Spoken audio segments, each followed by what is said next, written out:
tuna hian zai te hian shooting ani le dona in chei uduk hlar le mai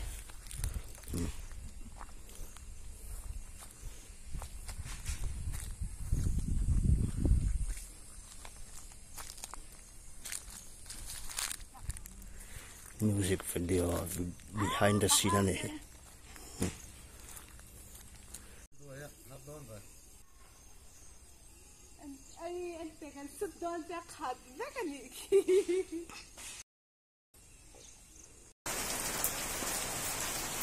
rap thak le me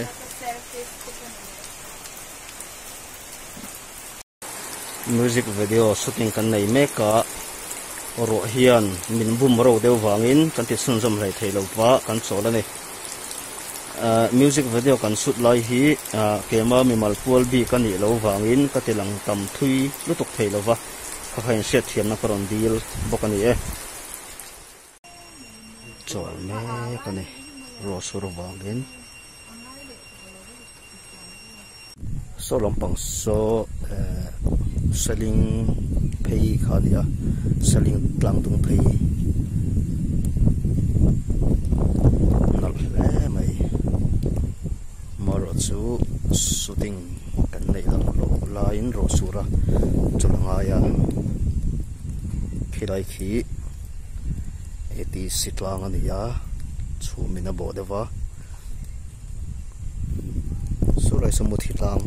muthi khuania so scooter emo bike emo chak thatok naya han tlan phe wang sa kom hle mai train hovin mo so zai thiam em ding me kan ni so zai chum jam thei si da wa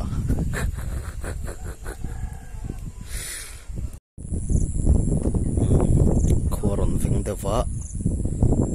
tele tandon ni zong lại mê có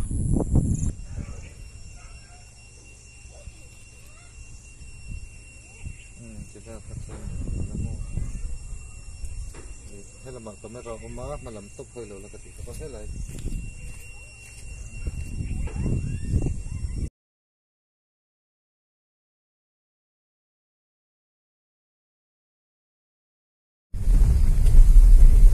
còn họ lại mê có